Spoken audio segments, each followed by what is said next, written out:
left off, Mary Queen of Scots, she had married this guy, Lord Darnley, aka the Scoundrel. Okay, so her advisors did not want her to marry him. He is a lord of low rank.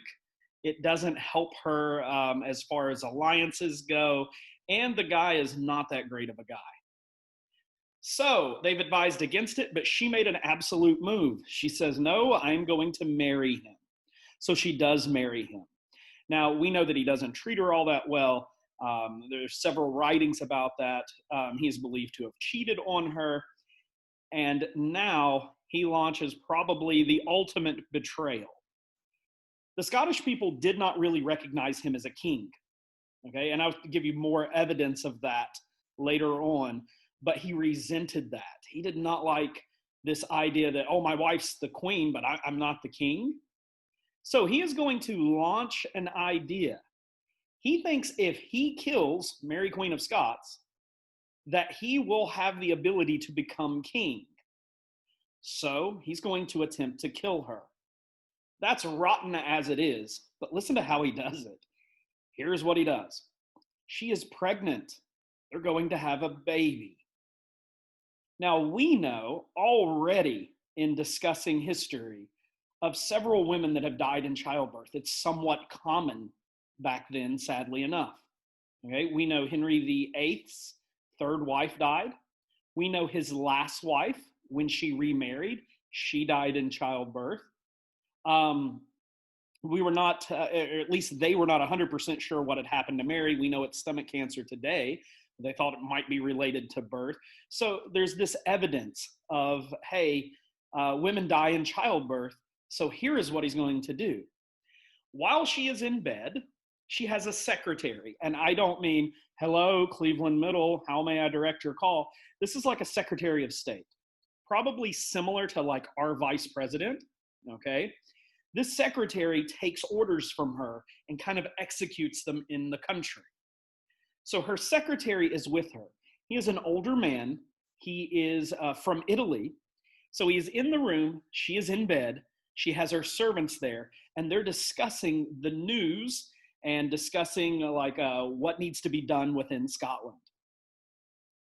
Lord Darnley here, along with some other conspirators that agreed to help him, bust in the door, and they stab her secretary to death. Like blood splatters everywhere. You've got to imagine this is kind of a castle. So we've got like this rocky floor. There's grooves in between the rocks. And the people that wrote about this said that the grooves in the floor filled with blood. They are hoping in murdering him right in front of her, that causes her to go into labor and die. Now her servants whisked her off and hid her. They did their job. They got her out of there. And then Lord Darnley's kind of stuck. She didn't die. These people that helped him, and of course, if he does become king, he's going to turn around and help them. Nobody accomplished what they wanted to in this weird type murder that they pull off. So in the meantime, Mary Queen of Scots is going to be hidden from him. Like he's like an abusive husband. She is going to be hidden. And he somehow finds a way to send her love letters. And he begs and begs and begs for her to take him back. And strangely enough, and the Scottish people thought this was strange. You know, sometimes we talk about history and what's normal to us today might be not normal to someone back then. And what's normal to them definitely may not be normal to us. This was even weird to Scottish people 400 years ago. Why are you going to take this loser guy back? He just killed your secretary. But sure enough, she takes him back. She does have the baby. She's going to name the baby after her dad. Remember, she never met her dad. He died in a battle. But her dad's name was James. This baby that these two have together will be named James. Now, we don't call him Darnley. He is James Stewart. So he keeps the last name of her, not him. All right? That's further recognition that Scottish people do not like this guy. They do not consider him the king. They only recognize her. Except the story gets weirder from there. You ready?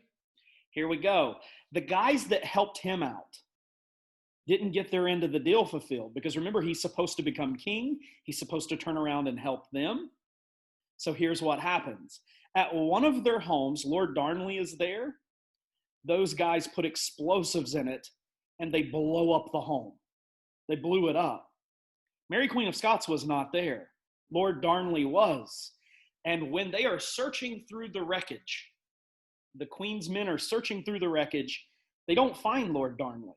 He's not there in this house that blew up. But he is found some distance away, like in the forest, and he's been strangled to death.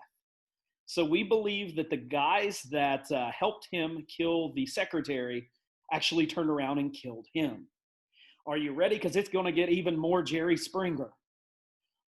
One of the guys that is thought to have killed Lord Darnley kind of corners Mary Queen of Scots.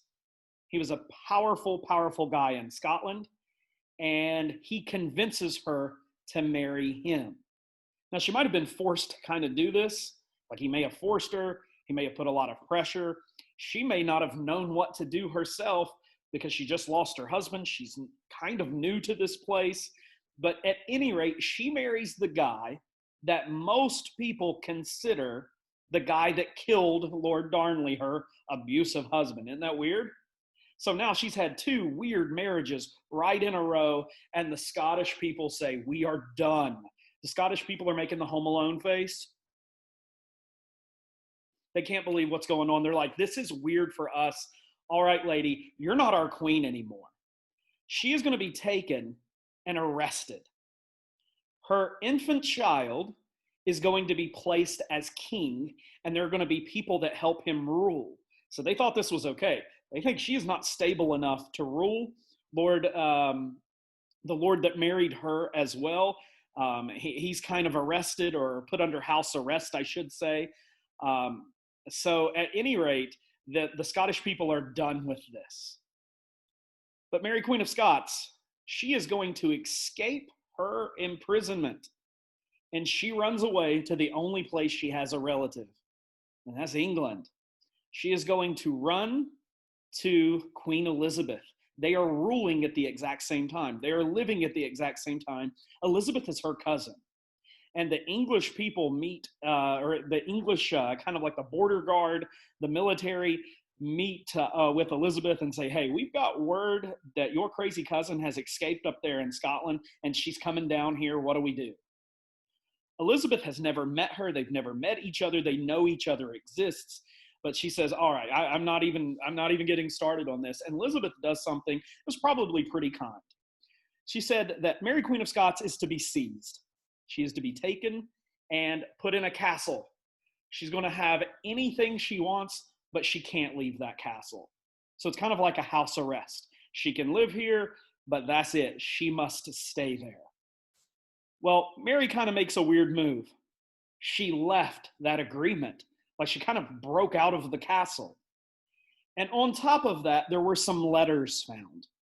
Now, these letters were from another person, and they're to Mary Queen of Scots. And they say, Mary Queen of Scots, you should actually be the Queen of England. You have a better claim than Elizabeth does. Mary was found, these letters were found in her possession, in her stuff, and Elizabeth has had enough. She's unstable in Scotland. She's coming down here, and apparently there's some kind of like brewing that she's going to try to take my place. She has Mary Queen of Scots found, arrested, and she is going to have her beheaded. So Elizabeth executes Mary Queen of Scots. Now, interestingly enough, if you see, Mary Queen of Scots is famous for her red hair. You can see it right here. She had very curly red hair. When she had her when she had her head cut off, the way that this would normally happen is the executioner would cut off the head, and then the head would be held up like that in front of the crowd. And it depends on what period of history. They'll say something like, God save the Queen, long live the Queen, something to that nature.